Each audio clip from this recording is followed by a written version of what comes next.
Being outlaws is in our DNA. That's what it is to be American. We're always the rebel opposition. We're always outnumbered. We're always hated. We're also feared and respected. I wouldn't have things any other way.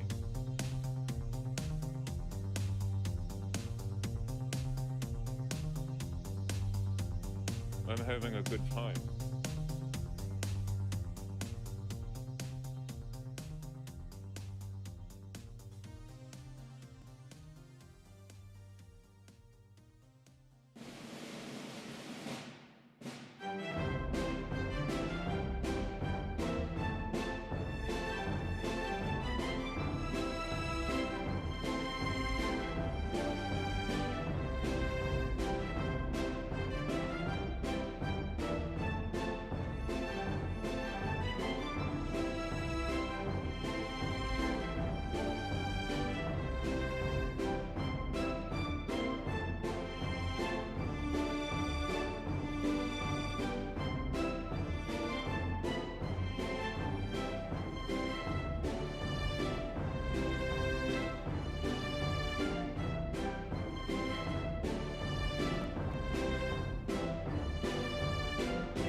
Hello, everyone. Welcome to the Greene Tavern. Thank you for joining us again this week. My name's Luke, and I'm the president. I'm here with a regular co-host, Chief Slack, and of course, the man who runs it all, KevBot. We also have with us a guest from today. He is from the James Oglethorpe Society down in Georgia, another fellow OGC chapter, and we are here tonight to discuss the rise and sort of actions of the Continental Congress. So, Mr. Randolph, why don't you introduce yourself and then we can get started?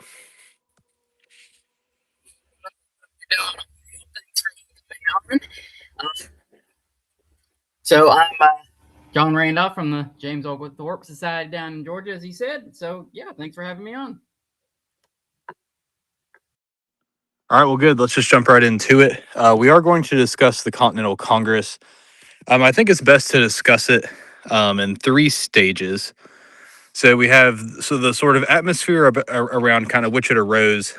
We have the origins of the Congress itself, and then the sort of development of its mission, which eventually sort of led to its disbandment, but what sort of arose after it was, had a very direct kind of continuity to it. So fills in a nice little niche of history that I think is often sort of misunderstood. So I guess we'll start with the general atmosphere. So how would you describe the general atmosphere of the world that the Continental Congress arose out of?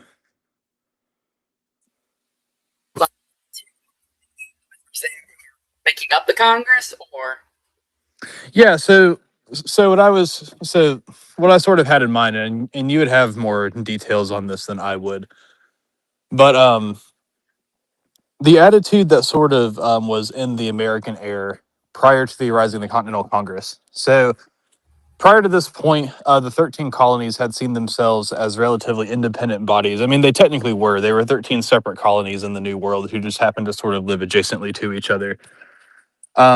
But over time, there had been a a considerable amount of resentment sort of building up between the American side and the British side. A lot of it also centering around economics. Now, in your opinion, do you think it was primarily the economic incentives that were driving this resentment? That would include what eventually sort of became known as the Intolerable Acts, which were taxes levied against the colonies by Parliament.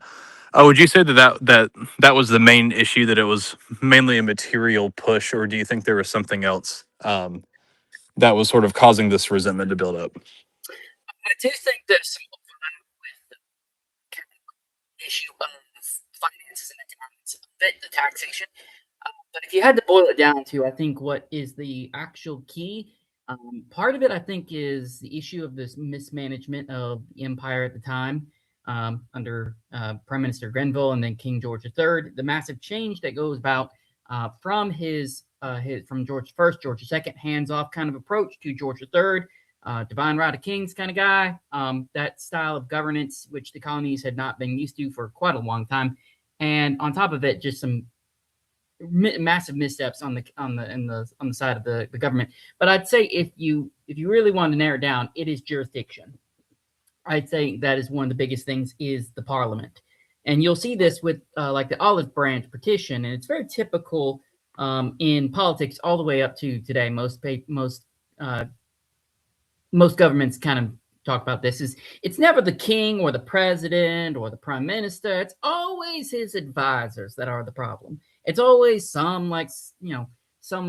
board, kind of like what they did in the Middle Ages. If there was a pope, well, you can't outwardly defy the pope, for example. You'd say, well, there's some corrupt cardinals that have been misinforming him.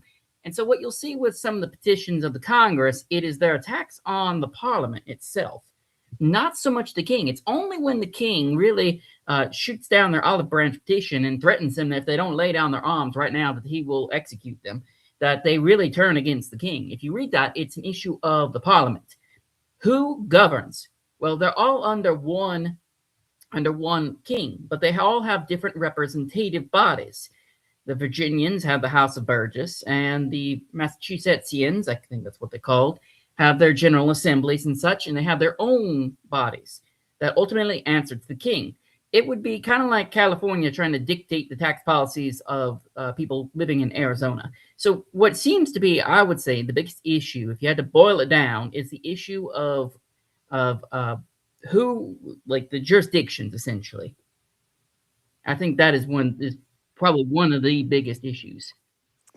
Yeah, I think that's right. From all the stuff I've read about this era, the consistent complaint was that Parliament is usurping its bounds, and you, the king, when they're addressing him, they would say, your primary error is that you're letting them do this. Now, I do think that there was some degree of truth to that. You mentioned Grenville, but Grenville had essentially adopted the idea that the colonies were the possession of. So really, that word itself is the problem. That they were a possession. They were a possession of Britain. They were a possession of England, and therefore they were subject to regulation by British, or not just British, but English law. So if you're subject to English law, that means you're subject to English's Parliament. And the American people said, we have never seen ourselves as possessions. So, we may recognize the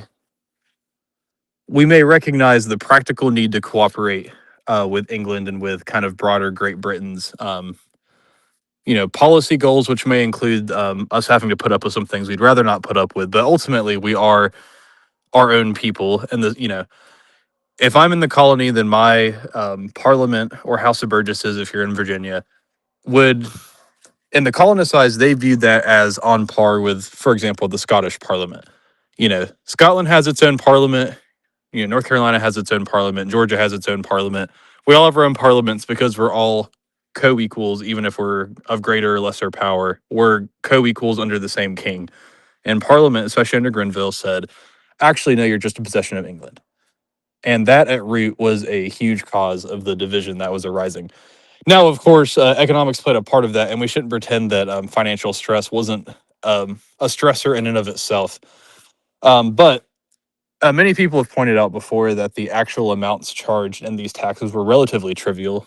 It wouldn't have been that big of a deal to pay most of these. You know, it certainly wouldn't have been outside the realm of what an Englishman may have been taxed. Although we should bear in mind that the English people proper also responded very poorly to increased taxes at the time as well. But even leaving that aside, the Americans weren't averse to being taxed in itself, but they were very much averse to being taxed without their consent because they viewed that as a sort of slavery to the English people rather than sort of co-equal subservience to the king. Does that all kind of make sense? I mean, yeah.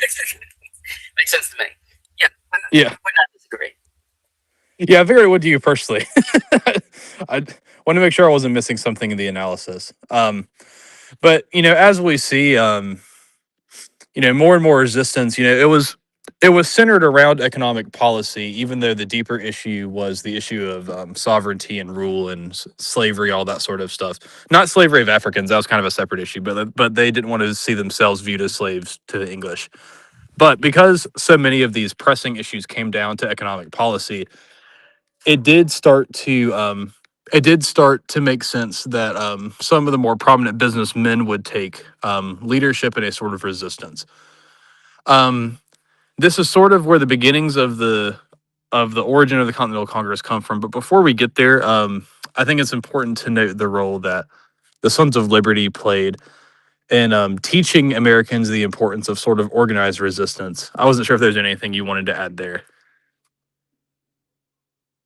I mean, no, not really. I mean, there are a few more chapters than of the Sons of Liberty outside of Massachusetts itself. I can't remember them off the top of my head. I believe there was one in Maryland, for example.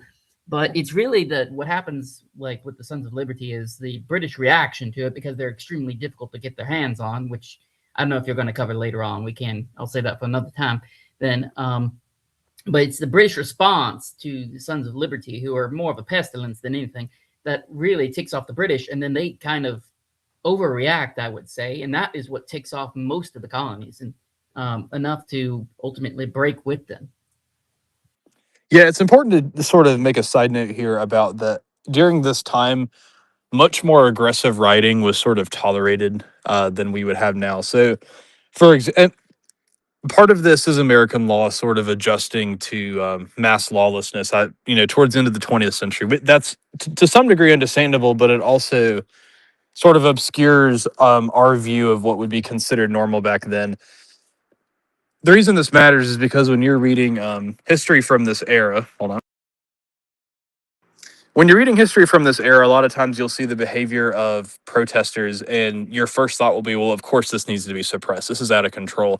But back then, this sort of thing was considered more or less normal. And so if you had lived back then and had been raised in this time, you would have probably found the crowd's reaction also excessive.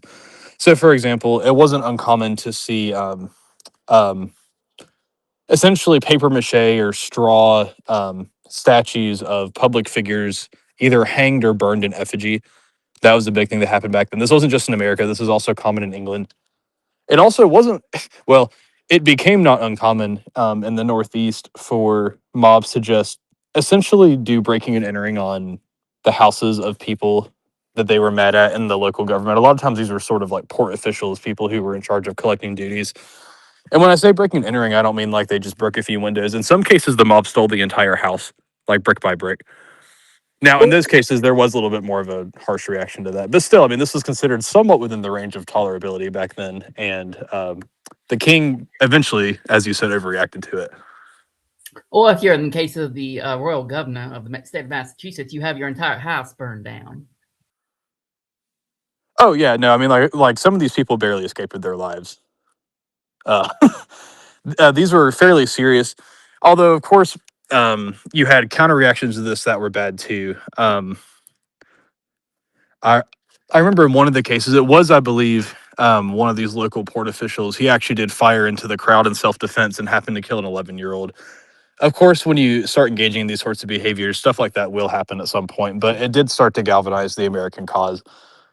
We hear stuff, for example, about like the about like the Boston Massacre, but there were other events like that were taking place. And sort of like we would see on social media today, except in a slower format, these stories started to sort of build up an atmosphere of sort of paranoia, which was more or less justified against sort of the king's behavior. I remember someone saying once, I believe it was Mystery Grove, if anyone in our audience is familiar with him on Twitter and his Substack, he once said that the victory of the Americans in the Revolutionary War was the victory of the original QAnon. And I think there is some truth to that. That, and this is actually not completely unlike the environment of the Civil War that we saw, close to 100 years later. There really was just this air of paranoia. And at a certain point, I think, sort of like in the Civil War, conflict with Britain was just going to be inevitable. When would you say that point hit? Do you think there is a single point where the war with Britain was more or less just like written in the cards? I think it depends. It kind of depends on the region that you're in. I think it breaks out in intervals depending on where you are. I'm more of a emphasis on the southern colonies, and so that was something that was later determined around the later half of the war. A lot of people are still kind of on the fence, even in the back country, and so it's only when the British start letting loose around 1780 that like the colonists of South Carolina and North Carolina and the back country of Georgia really turn against them, and it becomes more definitive of what the outcome of the war is going to be at that point. New England reached that fever point at a very early stage. I don't know enough about Pennsylvania and New York to really comment on that part. That one was one of the harder campaigns.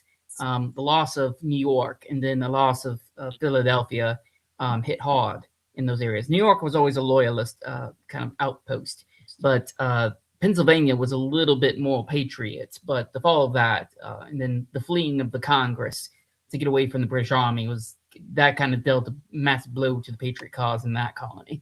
And then New Jersey, I had the information, but it just lost it. I had something to say Jersey, but that was a particularly difficult, treacherous one right there. Well, it's fine. If you think of it, feel free to bring it up. I actually realized that I almost forgot the thread I was making with the Sons of Liberty. The Sons of Liberty and organizations like them were often the ones in charge of organizing these protests. So in pretty much all the major Northeast confrontations that I saw, there was usually some sort of organizer operating in the background that was preparing these mobs, maybe not as explicitly as we would see today with community organizers, but there was a pamphlet machine that was essentially that they would task themselves with steering public opinion, and especially because they didn't operate in the same sort of surveillance environment that we do now, it was easier to disseminate these things and get away with it. And so whenever some new act would come from Congress, or whenever the local governors decided to do some new enforcement measure, or sometimes if the government enforced the British measures at all, you would have guys who would whip up a protest within a couple of days, and then those people would set off and do whatever they wanted to do. That was the importance there.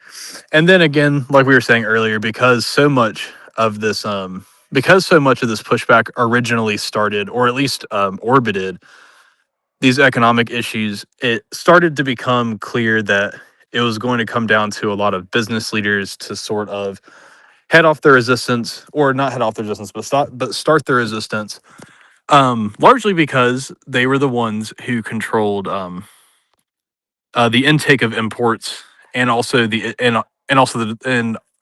delivery of exports to Britain. So, Dalton, you're more of an expert in the South. So, could you explain to us sort of what the economic issues in the South were that helped push them more towards revolution? So one thing I will say though is there's two Souths. There is the Tidewater and the kind of low country elites who are very sympathetic to the kind of Whig view of politics. That's why patriots were originally called the Whigs in the earliest years. It's their political party back in England. they're informed, they're shaped by more increasingly Republican views, which you see in things like Cato's Letters, which is a very famous set of periodicals that come out of Scotland and England. And so they're always shaped by this kind of view of a more representative form of government. They're kind of more sympathetic to republicanism, and the growing discontentment with the acts of the Parliament over the colonies themselves instead of just the King of England. The financial policies and such as the taxes, the Stamp Act, for example, is a tax on just about everything that's made of paper. So that is your death certificate, that is marriage certificates, the death certificates, baptism records, that is your Bibles, that is your cards, that is if your legal documents, Lord help you. Anything that involves paper it was extremely excessive, and most of these bills and such were eventually repealed because there's so much pushback on this. But then they go and pass another bill and another one and another one and another one, and it's just that the Parliament keeps pushing these things that's really ticking off a lot of the leaders on the coastal side of things. And then it's things like the Quartering Act, which is a violation of English rights, specifically during times of peace. If you want to get an idea of what shapes a lot of founding fathers' beliefs about their rights and such, you would want to read the English Bill of Rights, which is what the Virginia Bill of Rights was modeled on. And of course, the Virginia Bill of Rights was the model for the U.S. Bill of Rights. And so that's the kind of ideas that are shaping them. So if you go and read English Bill of Rights, you can kind of see how several of these acts you see is kind of violated one after the other. And this is where you constantly hear the rights of Englishmen, the rights of Englishmen, the rights of Englishmen. And so at some point it becomes intolerable for them, especially with the treatment of Massachusetts colony. And this is kind of what pushes a lot of the localists on the coast to the breaking point. The backcountry is more won by the British soldiers' actions in the backcountry, which we talked about previously, mostly after the Battle of Camden. And some of the soldiers going out and just burning houses. And it was the bloodiest campaign, was the South Carolina campaign, which bled over into North Carolina. And it's really the actions of the British soldiers themselves that turns the backcountry, the Southerners, against the British, and really kind of decides that's kind of like the defining aspect of the war is the Southern campaign. How will the Southern campaign turn out it kind of helps determine how the war will go out itself. And so in the backcountry, it's how soldiers treat them and their homes and their families and such. In the coastal side, it's more focused on the rights of Englishmen that they see are being violated, and then how the colonies have their rights violated because the kind of forms of government are protected by the royal charters that they had signed, decades earlier with previous kings, and say this is just kind of completely revoked and done out, and their rights as Englishmen is completely denied. And so it's these kind of things that really get under their skin and kind of push them towards independence. Yeah, it's funny that you mentioned the Quartering Act. The Quartering Act is sort of an interesting intersection of both the economic and the whole, more what we would call now civil rights, like mistreatment of citizens. Because in the Quartering Act, correct me if I'm wrong, but not only were they happy to seize your cargo, that just meant they were also happy to seize your crew. Not just your crew, but also seize your crew for service in the British military. So, well, the Quartering Act deals with hosting soldiers in your houses. Oh, you're right. I'm thinking of something else. So that is another thing. That was another problem of private property violations. But the Quartering Act is that British soldiers would actually reside in your homes, in which you would have to feed them, clean their clothes, etc., at your own expense, mind you. And this was something that they really did not like. And one of the other things that usually goes unmentioned in all this, this is if you read any of the founding fathers, this is one of the greatest fears during the constitutional debates, is the fear of a standing army in times of peace. This is why you get so much emphasis on the militia and not a standing army. That's something that's constantly brought up for the next several decades, all the way up to the War of 1812, where Andrew Jackson defies the Secretary of War to nationalize the Kentucky and Tennessee militias as they're heading south to go to New Orleans. It was a great fear for many, many, many years, many decades after this.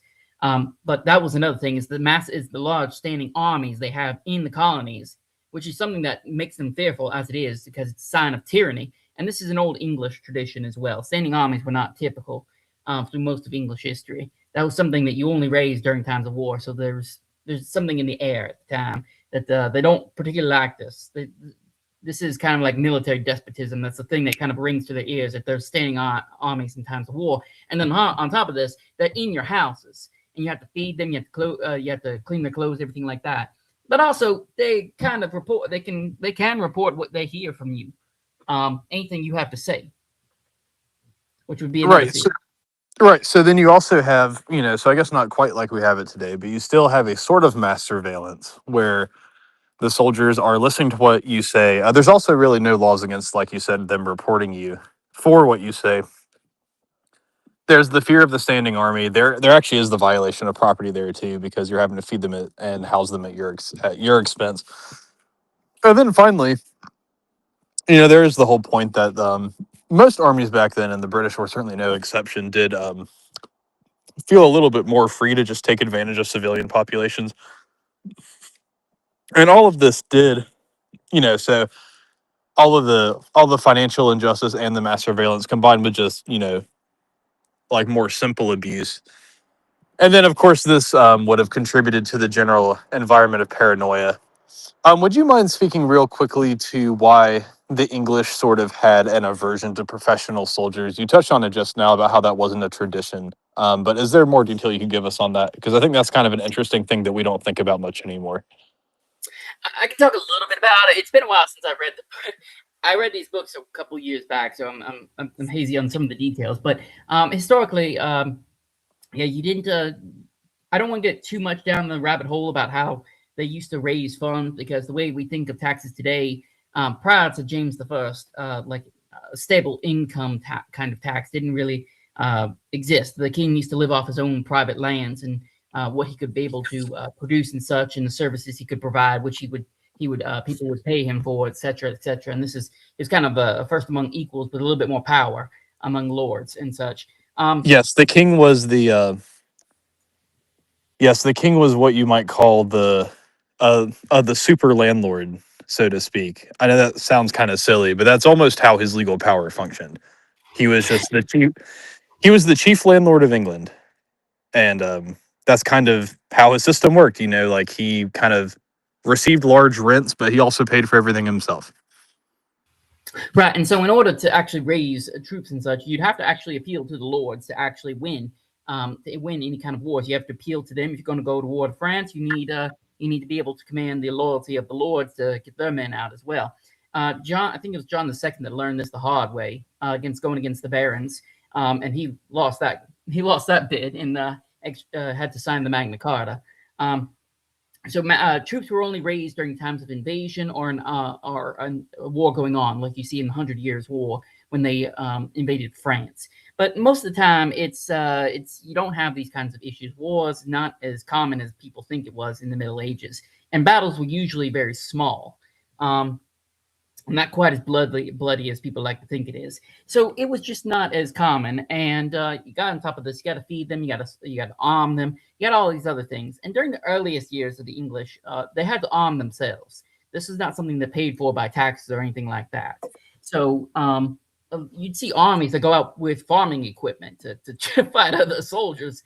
So you see a more standardized army when you go to the English Civil War, when it's Charles I against Oliver Cromwell. That's something when you get something more standardized when it comes to military.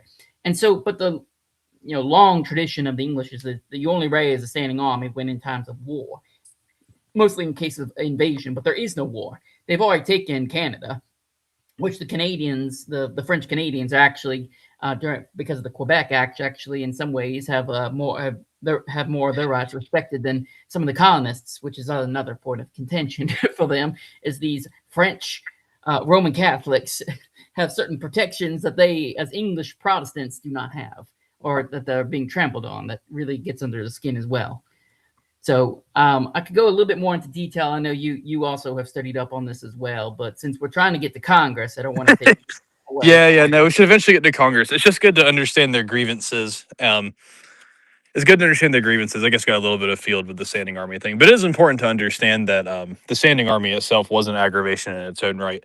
And like all these things, it did eventually intersect with the economic stuff. And so we get to the Continental Congress. So when we get to the Continental Congress, this would have been in the early 1770s at this point.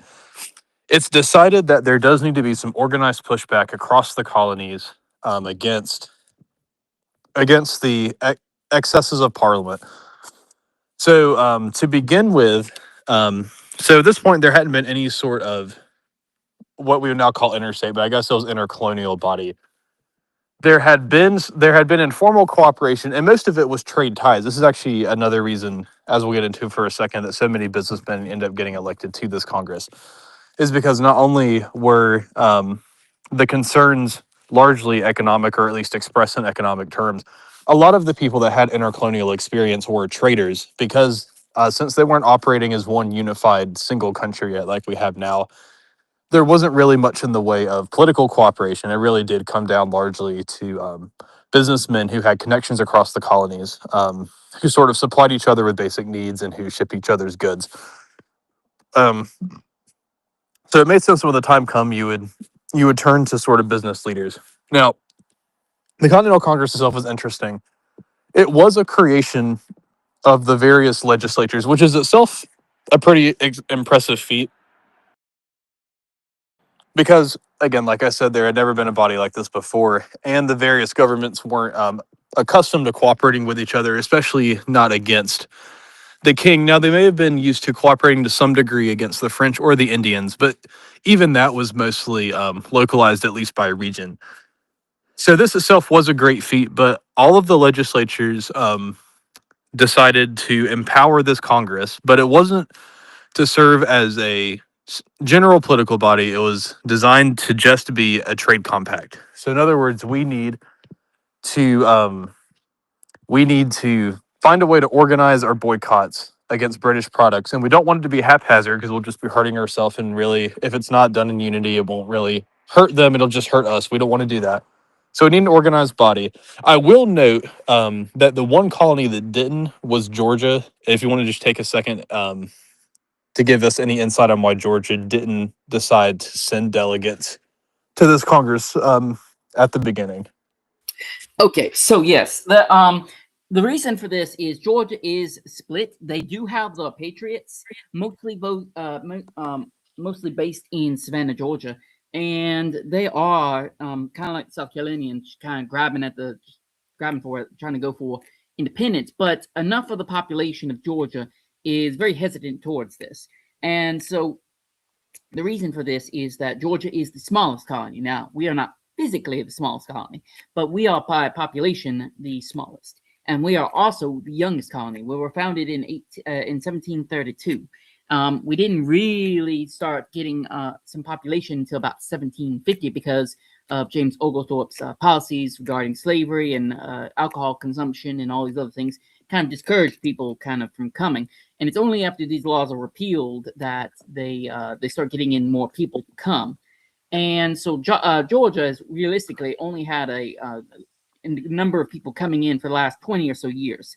So they're very small in population, and they border the different Muskogee Creek Indians, of which are not friendly towards them.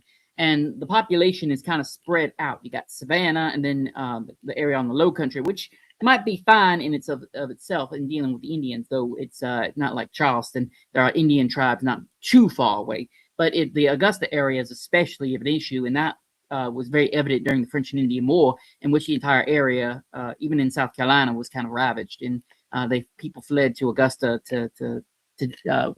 in fear of a possible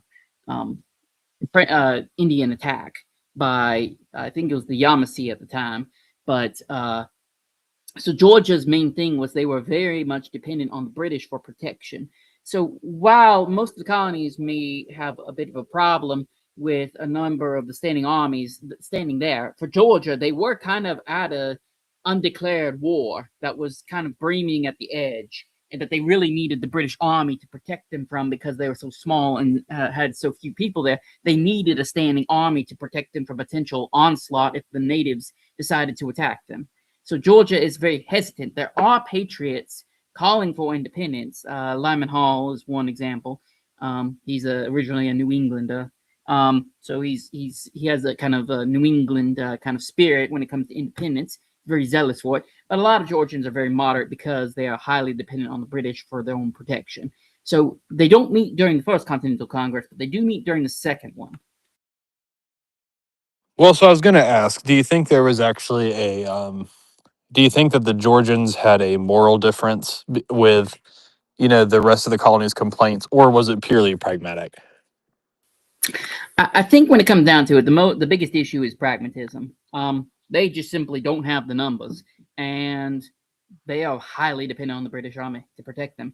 It's really is life or death for them when it comes to the Indians. So that if you have to choose some theory of your rights or protection for you and your family against a potential Indian invasion, most people are going to go with the British about the potential alien invasion from the Indians. All right, well, that makes sense. Well, either way, Georgia will sort of join the scene a little bit later. The rest of the Congress does decide to meet up.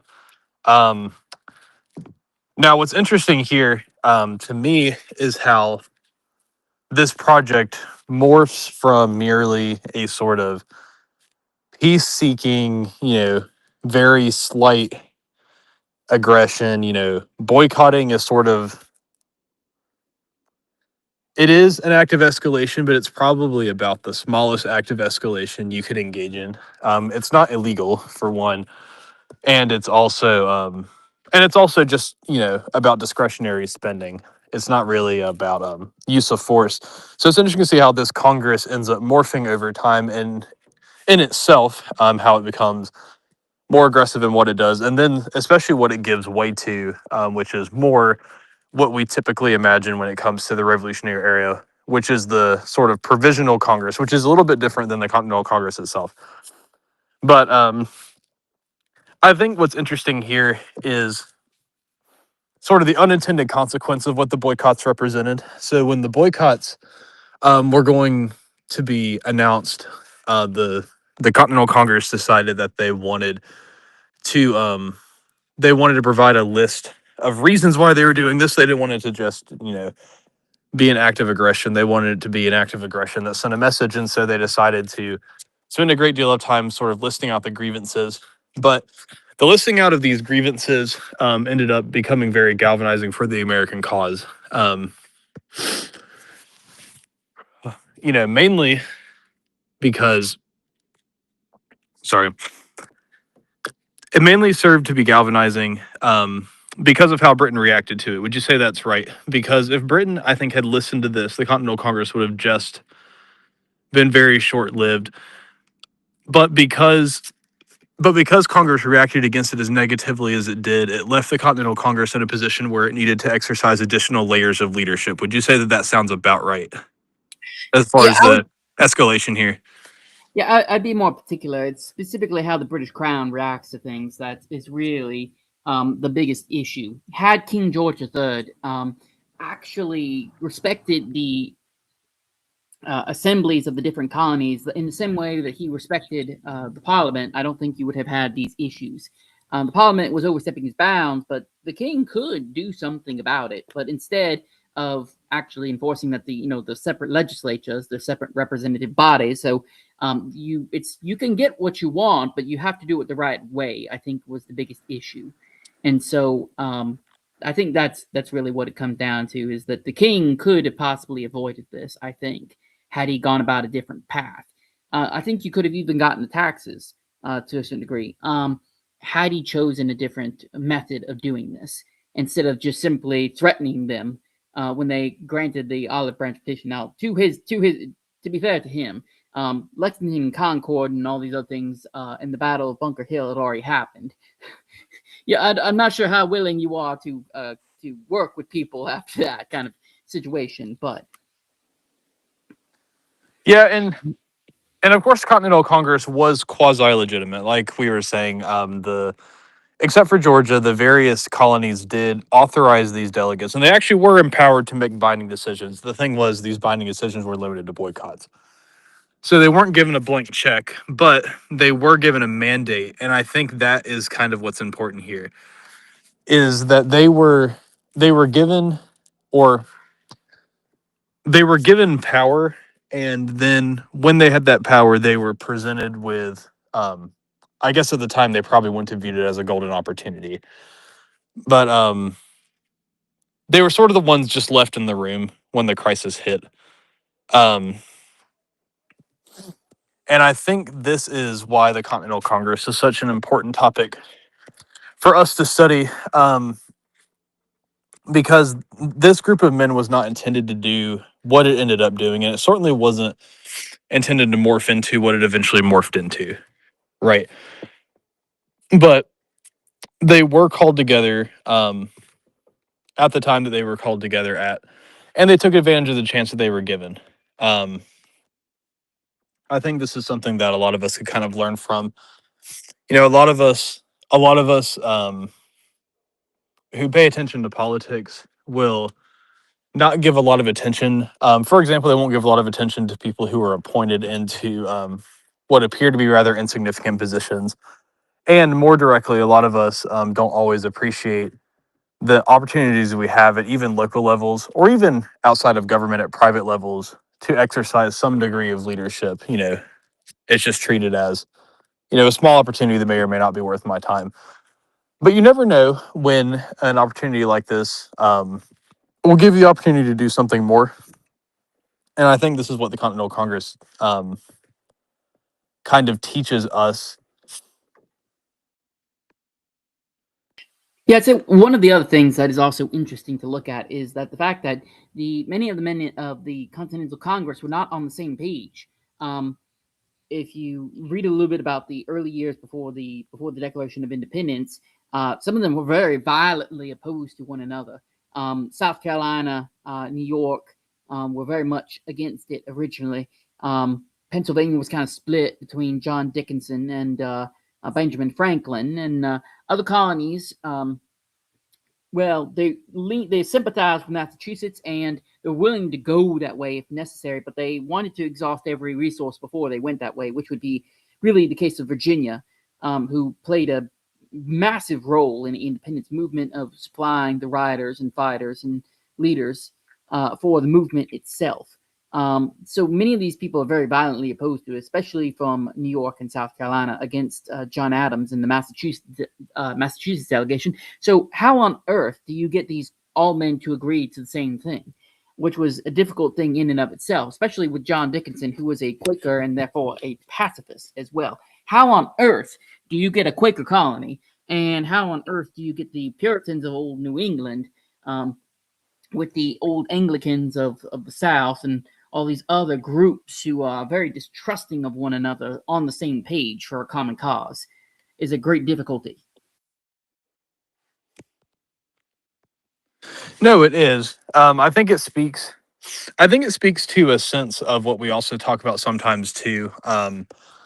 And this is, I think, another point worth mentioning is that a lot of times, and I know that what I'm about to describe is often sort of debated by historians, and you can sort of speak to your opinion or the state of the literature on this.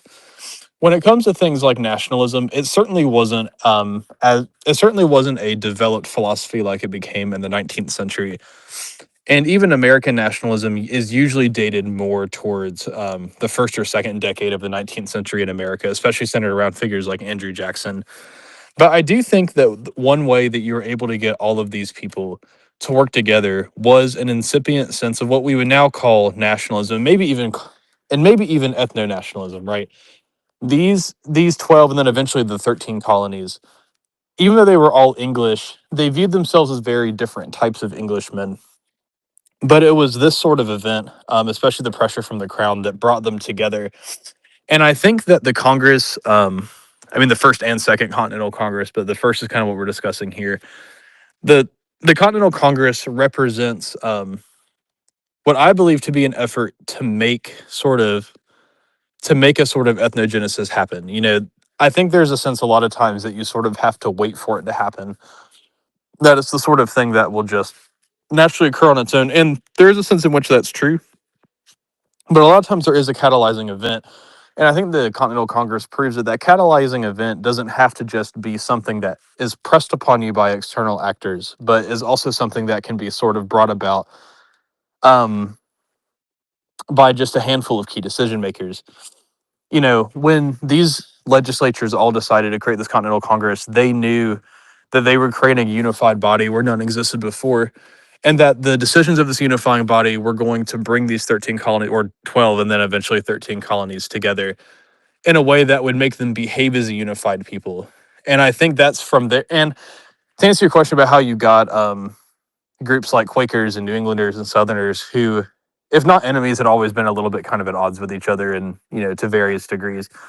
I think it got them to work together because the Continental Congress, in a key way, sort of made them think of themselves as a unified body in crisis. And so that triggered a sort of behavior that you wouldn't have normally expected, especially from, like you mentioned, the Quaker pacifist. Would you say that that's sort of a fair analysis of what was going on? I think so to a certain extent. I think people say it's not what you said, but people tend to think that they all think of themselves as simply Americans, and so in the way that we think of ourselves now, and that's very much not the case. It's actually plays a huge part into why the Articles of Confederation, which was written in 1776, by the Continental Congress during the war, is written the way it is, and why the Constitution itself is written the way it is, and that they do think of themselves more on a sectional issue. You do have a few nationalists and closer to what we think of today. Alexander Hamilton probably being the best example, and to a lesser degree, maybe Washington himself. But they do still think of themselves as Virginians and Massachusettsians and New Yorkers and such, but that they are still, at the end of the day, still English, despite these very strong disagreements they have with each other, which is why we have things like the Electoral College, because they don't, at the end of the day, still trust each other. But they trust enough. They trust each other enough for a common cause on this.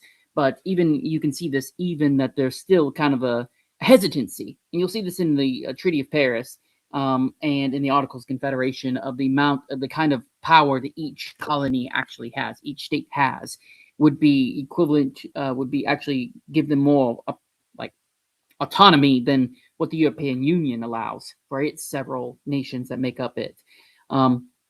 And you can see this in the Treaty of Paris, where they are the independence and sovereignty, and they list every single state. There's still a bit of hesitancy with the states. They don't fully trust each other, but they trust each other enough on a common defense of defending their rights as Englishmen against the crown. Well, and yes, that's right. There were the Articles of Confederation, and of course, like I said, there was incipient nationalism that really, or not incipient, but more a full-fleshed out nationalism that comes about 40 or 50 years after the fact. But you mentioned the European Union, and I think that's actually a good analog for sort of examining how Americans saw themselves at the time. They may not have identified themselves as Americans in the same way that we might do so today. But like the European Union, I think they saw within themselves a commonality that went beyond just, working together circumstantially, and then just kind of walking their separate ways completely. I think if that had been the case, you wouldn't have really seen much of an Articles of Confederation either. You would have just had 13 independent countries in the United States. So maybe the EU is kind of important there. Like, they saw themselves as, I don't know if I'd go so far as to say a shared civilization, because it's not like America saw itself as a completely different civilization than Europe. But I do think they saw themselves, even if they weren't quite as unified as we would think of it now, they definitely saw themselves as, in a fundamental way, more similar than they were different, and enough that they could engage in, permanent arrangements with each other, even if it wasn't a completely federalized body like the Constitution made it later.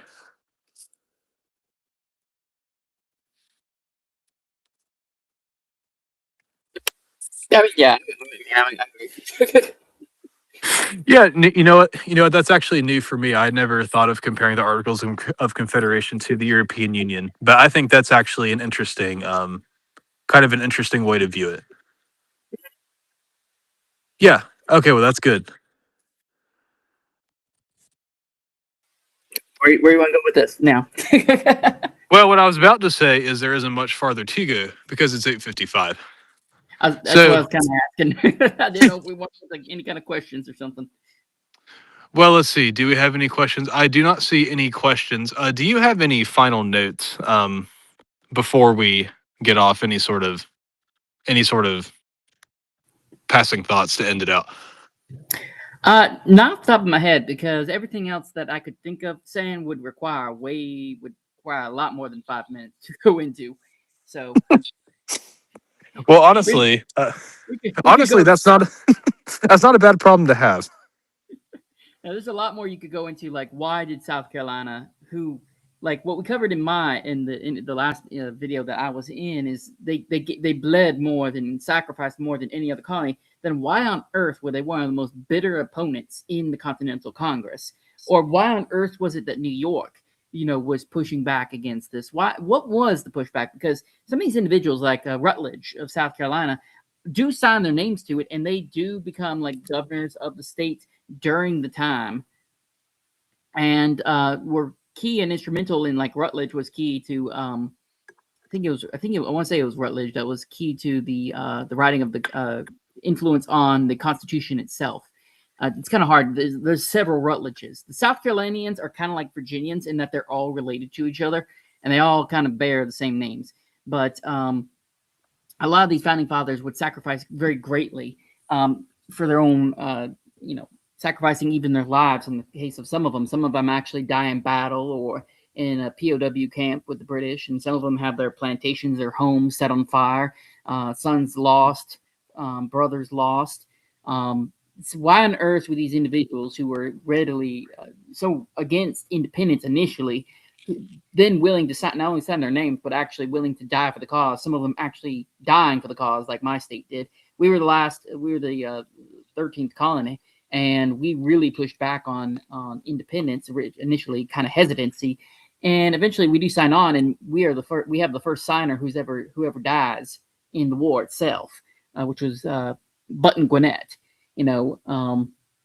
So why on earth do these individuals who were originally so much against it, not only what changed their mind, but so much so that some of them actually give their lives, their homes, lose their families over this, and they still, at the end of the day, the time that they actually die, say they don't regret it. What changes that? But unfortunately, we don't have time for that. So,